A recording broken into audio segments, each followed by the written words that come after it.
ఇటు ఉపరాష్ట్రపతి ఎన్నికలకు దూరంగా ఉండాలని బీఆర్ఎస్ నిర్ణయించుకున్నట్లు తెలుస్తోంది. రెండు కూటములకు తటస్థంగా ఉండాలని పార్టీ అధినేత కేసీఆర్ నిర్ణయించినట్లుగా సమాచారం. దీనిపై పార్టీ వర్కింగ్ ప్రెసిడెంట్ కేటీఆర్ ప్రకటన చేయనున్నారు.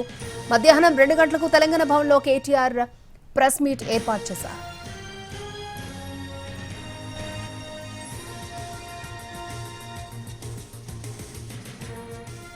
రైట్, ఉపరాష్ట్రపతి ఎన్నికలకు దూరంగా ఉండనుంది బీఆర్ఎస్. ఇదే అంశానికి సంబంధించి మరిన్ని అప్డేట్స్ లైవ్ లో అందించడానికి మా ప్రతినిధి సతీష్ సిద్ధంగా ఉన్నారు. సతీష్. ఎస్ అక్షయ, ఉపరాష్ట్రపతి ఎన్నికల్లో మద్దతు విషయంపై బీఆర్ఎస్ కీలకమైన నిర్ణయం తీసుకుంది. ఇప్పటికే అధినేత కేసీఆర్ పార్టీకి సంబంధించినటువంటి ఎంపీలకు దిశానిర్దేశం చేశారు. ఈ ఎన్నికల్లో ఉపరాష్ట్రపతి ఎన్నికలకు సంబంధించి రేపు జరగబోయేటటువంటి పోలింగ్కు దూరంగా ఉండాలని చెప్పి పార్టీ నిర్ణయం తీసుకుంది.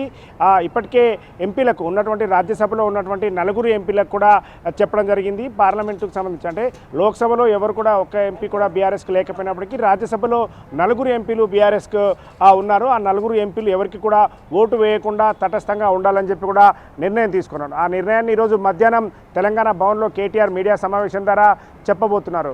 అయితే దీనికి సంబంధించి ఏదైతే ఉపరాష్ట్రపతి ఎన్నికల నోటిఫికేషన్ రావడం, ఆ తర్వాత ఆ పోటీ అనివార్యం కావడం, ఇటు విపక్ష అభ్యర్థిగా సుదర్శన్ రెడ్డి పోటీ చేస్తున్నటువంటి సమయంలో ఖచ్చితంగా పోటీ అనివార్యం అయింది అని వచ్చినటువంటి సమయంలో బీఆర్ఎస్ కేటీఆర్ కీలకమైన ప్రకటన చేశారు. ఎవరైతే తెలంగాణలో ఉన్నటువంటి రైతులకు కావాల్సినటువంటి యూరియా ఇస్తారో 2 లక్షల మెట్రిక్ టన్నుల యూరియా ఎవరు తీసుకొస్తారో అప్పుడు ఆ పార్టీకి ఓటు వేస్తాం. అటు ఎన్డీఏ కావచ్చు, విపక్ష కూటమి నుంచి ఉన్నటువంటి కాంగ్రెస్ కావచ్చు, ఎవరైనా సరే ఆ తెలంగాణకు కావాల్సినటువంటి యూరియా 2 లక్షల మెట్రిక్ టన్నుల యూరియా తీసుకొస్తే వాళ్లకు తమ పార్టీ నుంచి ఉన్నటువంటి వాళ్ళం ఓటు వేస్తామని చెప్పారు. అయితే బీఆర్ఎస్ చెప్తుంది తాము చెప్పినటువంటి విధంగా ఇక్కడికి మాత్రం యూరియా తీసుకురాలేదనే విధంగా బీఆర్ఎస్ చెప్తున్నప్పటికీ అసలు ఇక్కడ తటస్థంగా ఉండడానికి రాజకీయమైనటువంటి కోణం ఉందనేది రాజకీయ వర్గాలు చాలా కీలకంగా చెప్తున్నాయి. ఎందుకంటే ప్రస్తుతం పోటీలో ఉన్నటువంటి వాళ్ళలో ఎన్డీఏ, ఇటు బీజేపీ కూటమిగా ఉన్నటువంటి ఎన్డీఏ కావచ్చు, ఇటు కాంగ్రెస్ కూటమిగా ఉన్న ఆ విపక్ష కూటమిని కావచ్చు, అక్కడ ఎవరికి ఓటేసినా బీఆర్ఎస్కు ఇబ్బందికర పరిస్థితులు ఏర్పడతాయి. కాబట్టి ఎన్డీఏకి